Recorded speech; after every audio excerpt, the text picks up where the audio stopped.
What is going on, kids? It is Dr. Remy LeBeau, and I'm coming at you once again from the X-Lair, sort of a void in the X-Lair, to once again give you my deep and insightful thoughts into the latest Indiana Jones film. I just got home from watching Indiana Jones and the Dial of Destiny. Okay, I won't give any spoilers right off the bat. I will say this. I really like this movie a lot. I mean, who knew? Like, this is an issue with this movie. They debuted it at the Cannes Film Festival. Cannes is like an art film festival. With the people that go there, they're like art critics.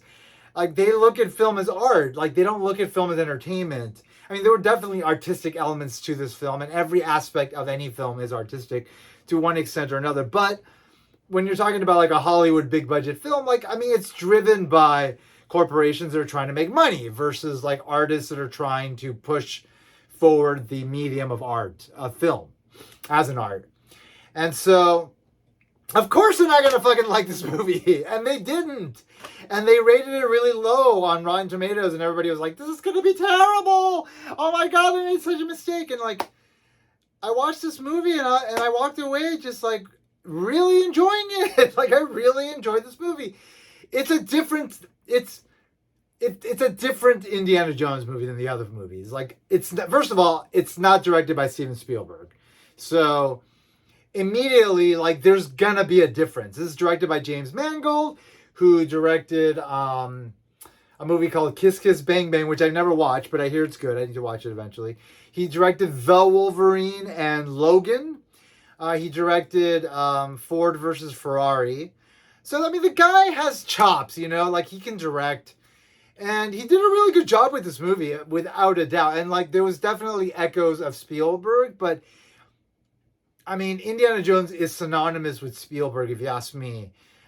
So, ultimately, you know, it felt oftentimes like it was trying to do the Spielberg thing, but whatever. That doesn't mean it was bad. It just wasn't quite the Spielberg fucking level of just filmic storytelling, where it's like bam, bam, bam, and everything's like smooth, and there's like this very like intent driven focus on pacing. You know, like, there were definitely aspects to this movie that felt like it could have been like taken down a bit, like shortened a bit, tightened up a bit, but it's fine. It's fine. Ultimately, this is a better movie than Kingdom of the Crystal Skull. Flat out, this is a better movie than that. Kingdom of a Crystal Skull had some issues to it. One of them was the whole scene where Shia LaBeouf in general was an issue for me, and probably for a lot of people. You know, he's become really cool, much cooler since that movie. And then he kind of had a downfall, like in the last couple of years, when, you know, he was revealed to be a bit of a dick, I think, in, you know, certain aspects. I brought home my drink. I'm going to drink some because it gives me energy, and it's late and I want some energy. So yeah, I mean, he's had sort of this weird kind of journey of like celebrity, but that movie came out soon after the Transformers movies, and like, those movies aren't good. I mean, the first one is fine, but the rest are not. Him in those movies was not good. I never liked him in those movies. I don't know. I just didn't love him. So that was a big part of that movie I didn't like. Now, people had problems with the interdimensional aliens aspect of it, but I did not. I mean, we're coming from, like, what? A voodoo priest who can fucking take out people's hearts and shit by just putting his hand in their chest. The Ark of the Covenant, you know, that can fucking melt people's faces. The fucking, the Holy Grail, right? That can fucking keep people young forever or whatever. Like, I mean, come on. Like, there's a knight there that was there for fucking centuries or whatever. Like, come on. Like, sure, I mean, if all of that is possible, then so are interdimensional fucking beings. So I never had a problem with that. People did. It's like, why are there aliens in my indie movie? Wah! It's like, shut up. It's Indiana fucking Jones, man. Like, anything can happen in these movies. So I never had a problem with that. I watched Kingdom of a Crystal Skull recently, and like it's fine. I don't love it, but I don't hate it. It's fine, it's fine. This movie I really, really liked. I'm going to get into spoilers now. So I just wanted to establish I really, really liked that movie. This movie. Okay. Starts off with that great sequence in World War II. It's like right at the tail end of World War II. Hitler's about to be defeated or has already been defeated. We get that de-age sequence where we see Indy young, in that era. And I heard these critics that watch this movie like criticize it, and it's like the de-aging thing. It's like I thought it worked, like totally fine. Yeah, if you're really paying attention, then yeah, every now and then there's going to be a shot where it seems a little bit off. But if you're not thinking about it, it's like it's fucking Indiana Jones, and he's fighting Nazis, and he's like trying to get this one thing, and then he gets another thing, and then there's like a chase, and there's like a train like chase, and all this shit. Like, fine, I enjoyed that whole sequence, super fun. But like, that's an example of like, if Spielberg had shot that entire sequence from start to finish, from the point where Indiana Jones was about to be hung to the point where, they jump off that train, like the pop, the excitement of it would have been tighter, and it would have been like, where you're just like, whoa, like Spielberg is all about these sequences. Like when I've heard him talk about movies, like I've heard him like say, oh, I had an idea for a sequence first and then I put it in a movie, like he's thinking about these things all the time. And if you watch, I think it's like his first movie, it was like a made for TV movie. I think it was called Truck or something, or like Big Rig or something. I don't know what it was, but it was like, there was a lot of like road chases with trucks, and it was kind of like Jaws on the road. It's really masterfully done. It's like super low budget, not a lot goes on in it, but you can tell like he's all about executing like this action in a way that's tight and has meaning, and like every moment counts. Like, anyway, that's not exactly what we get in all of the sequences in this movie, but it's fine because it's not Spielberg. James Mangold is not Spielberg. In fact, nobody's fucking Spielberg. Nobody. Like, Spielberg is the only one that can do Spielberg, and he does it fucking perfectly. He defined what that is. And maybe other people will come along and do something similar, maybe even do something better, but they will never do what he does. And he does it so well. So like, you're never going to reproduce that. And like, I think part of digesting this movie is kind of being at peace with that. Anyway, I really enjoyed that first sequence in Germany on the train, where we get introduced to, the doctor trying to get the dial, and the other dude, and this and that and the other fun stuff. Cut to the present, right? Okay, the present, Indiana Jones is old. He's Harrison Ford at like 80. Okay, cool. Great. We're in like the 60s, the late 60s. I believe it's the late 60s. Yeah, there's like an anti-war protest happening. Yeah, definitely. And we get the whole, like, he's at a university and he's retiring, and then Phoebe Waller-Bridge shows up, who I really enjoyed in this movie, who played his goddaughter. She was sort of the kind of like the stand-in for the youthful indie spirit, like she kind of was the channel for that. And I was totally cool with it because she worked, because it was never like she is Indiana Jones. It was more like, here's Indiana Jones, and here's somebody that has been influenced by Indiana Jones in a world where Indiana Jones exists, and therefore other people can exist in that world that have similar kind of vibe and energy. And so she kind of gave me that, and I really enjoyed that, I enjoyed her throughout the entire film. Anyway, we got her introduced, the complexity of her story, her wanting this thing, and then we get the Germans, and then we get the murderous guy, and then we get the CIA agent, and it becomes complicated. Like, what's going on? Who's doing what? What's going on? Who? And And then we get that great chase sequence on the streets of New York. There's a parade. There's like just confetti everywhere. It's very patriotic. It looked great. If it was missing a little bit of energy, I don't know. I feel like it was missing a little bit of score. I thought like that whole sequence didn't have. I think I see what they were doing, where like they didn't want to blow like the wad of like the best action in the world, like at the beginning. Like they kind of want to, because there's so much action in this movie. There's so many sequences that you can't give too much to the earlier ones, because then, you got to have a crescendo, right? You got to kind of build up to like the big ones, right? So I got that, but still, like it felt a little bit muted. Like even though it was very cool what I was seeing, and it was exciting, it wasn't quite as exciting as it could have been. I don't know. But I mean, it's such a subtle critique, and I'm not going to, in no way does it define my experience. But I really enjoyed that whole sequence. I enjoyed, the horse, and then the subway, great stuff. And then Indy gets like, they frame him for the murders of people that he knew at the university. It's all very complex. Then we go to Tunisia, I think is where we went, or Morocco, one of the two.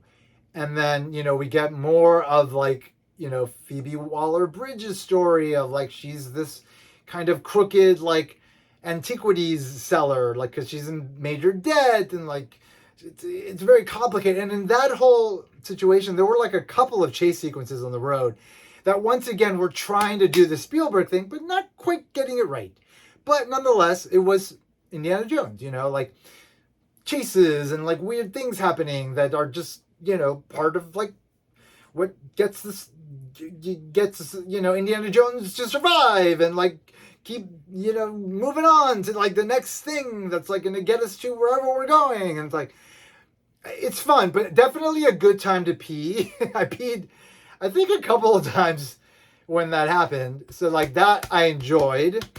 No, I didn't pee twice. I peed once, but that was like a good pee time.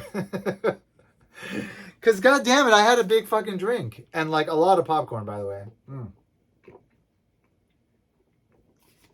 Love me a big tub of popcorn for a big popcorn movie, you know what I'm saying? All right. So, yeah, I really enjoyed those chases. They were fine. And then that got us to the boat and Antonio Banderas, which is like, what? Antonio Banderas is in this? Huh? I didn't know that. Great. I enjoyed that.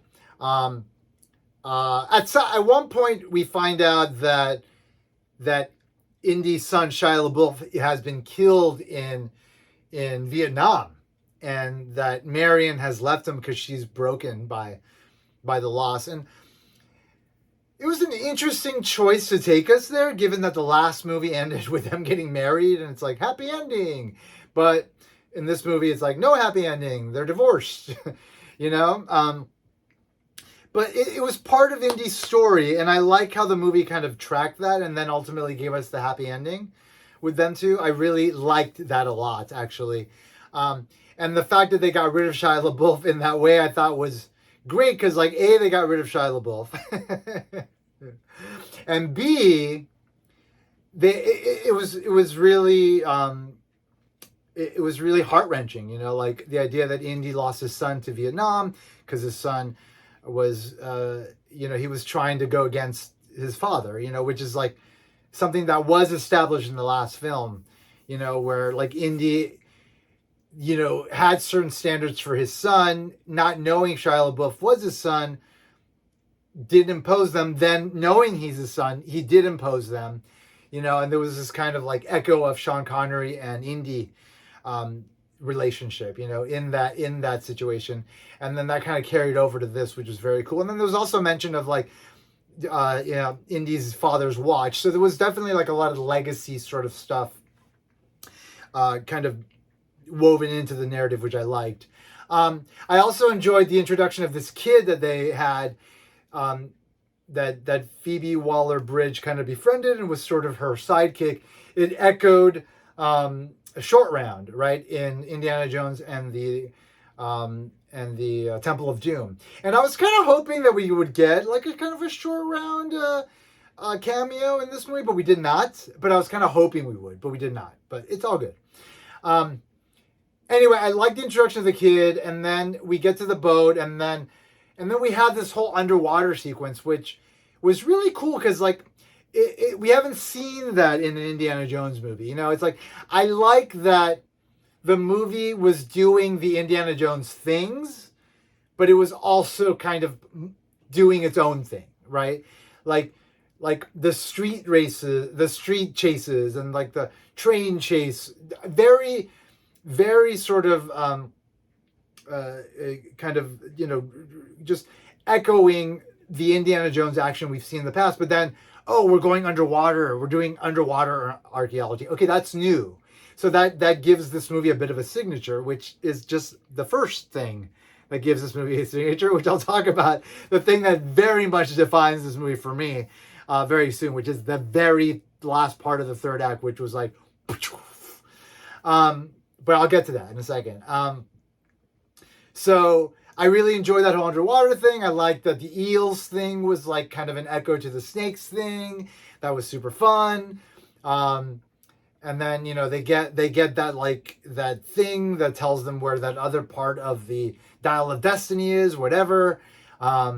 So, and then the Germans show up, and then they ruin everything, and they kill everybody, and it's very Indiana Jones because the Germans are horrible, and well, it's the Nazis, it's not the Germans, it's the Nazis, and like they kill people. Exactly, this is exactly what you would expect. They're relentless in their pursuit of their goals, right? So really enjoyed that. Enjoyed the stuff on the boat when they got back on and how they got away. That was super fun. How Phoebe Waller-Bridge like tricked them with the dynamite, whatever. So they get on the boat. They go to so here they're like in Spain. They go to Italy, and they go to Archimedes' tomb, right? So that's where we get like the whole like they're like Tomb Raiders, you know, type of sequence, right? Like they go underground and they find that there's like a bridge and a river and like there's like bugs everywhere, like but straight up an echo of Temple of Doom, right? Where Indy and what's her name, the blonde chick, anything goes, you know, remember her? Yeah, she married Spielberg. I forget her name, damn it. Anyway, she's got a male name in that movie. Wally. No, anyway. That whole sequence with the bugs, like very similar to that. Ultimately we get of course there's like tricks to the whole place, right? Indy figures out the water thing, and then they go even further down and they find the tomb of Archimedes, but then Archimedes is wearing a watch, and it's like, wait, what's going on? And there's propellers in the rock design of his tomb, right? So it's like, wait, what's going on here? Something's going on, right? Something's off. So then you're thinking, okay, well, maybe Archimedes traveled through time at some point. Okay, fine. Sure. Are we going to see that? Probably not, whatever. Germans show up, Nazis show up, they take the Dial of Destiny, they put it together, and then we figure out the final plan, right? Like the dude wants to go back to 1939. He wants to kill Hitler, and he wants to fix all the mistakes that Hitler made so that the Nazis win the war. Because for him, it was about the Third Reich succeeding, right? So okay, cool. Are they going to do this, right? Like, are they going to be able to achieve this? Are we going to go back into 1939 is what I'm asking myself. We get that great sequence, like getting on the plane and the planes and the two planes in the air or whatever. And then they're trying to figure out, like, you know, how, you know, exactly how they should like work the machine and the environment, this like time pocket or something, like some sort of weird kind of ripple in time that works with the dial to kind of get them to where they need to go so that they can get to Germany 1939. And then Indy figures out, oh shit, like you like this thing did not take into account tectonic shifts in the earth. And so the coordinates are off. And so where they could go is not 1939. They could go anywhere, right? So you're thinking, oh shit, they're going to turn the plane around. They're not going to go, whatever, blah, blah, blah. But then they go through this rift anyway, right? Both planes go in there. And that's when the fucking movie turns into its own fucking thing. And that was the moment for me where I'm just like, okay, this is a fucking awesome Indiana Jones movie. Fucking a German plane, a plane full of Germans that are Nazis. Are in the middle of a war between the Romans and I believe it's the Greeks, right? So it's like the Germans, it's like Nazis versus like the Romans, and it's like, whoa, what? And like Indy's in the middle of it, and like it was crazy. I was like, this is so fucking cool. I was like, this is awesome. This is so cool. I loved that whole fucking sequence. It was like so surprising because like you didn't see it in the trailers, you know, you didn't know it was coming, you didn't know what was going to come, you knew something was going to happen, right? Because like in every Indiana Jones film, something fucking crazy happened towards the end, right? You know, the Ark was fucking nuts. The fucking the guy that the knight that's been there forever, that was kind of weird. The fucking aliens, okay, that's the interdimensional beings was weird. And of course, like the whole thing with that guy, with the voodoo guy, whatever, and the mines and all of that in Temple of Doom. So what's going to happen in this movie? Time travel, but not in the way that you think, and in an interesting way, and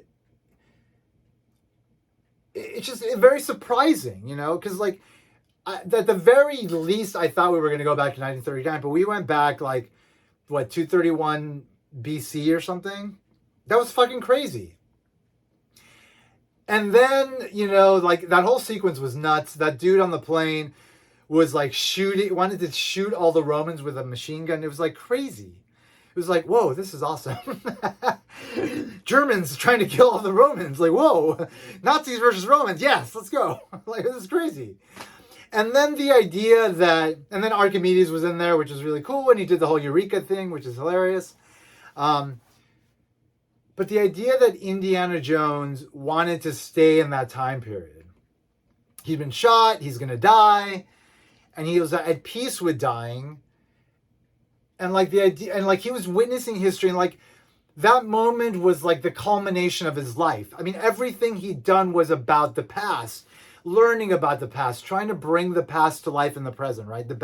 In the best way we possibly can today, which is, you know, by unearthing these artifacts and trying to like find out as much information as possible. But he was in the center of the history that he'd been studying his whole fucking life. This guy's 80 years old. And like, he was so at peace with it that he was willing to stay there to die. And I was just like, that's so fucking poetic. I was like, this is so beautiful. And like, the idea that he would have stayed, for me, I was cool with it. I was like, this is a great way to have Indiana Jones kind of complete his story, you know?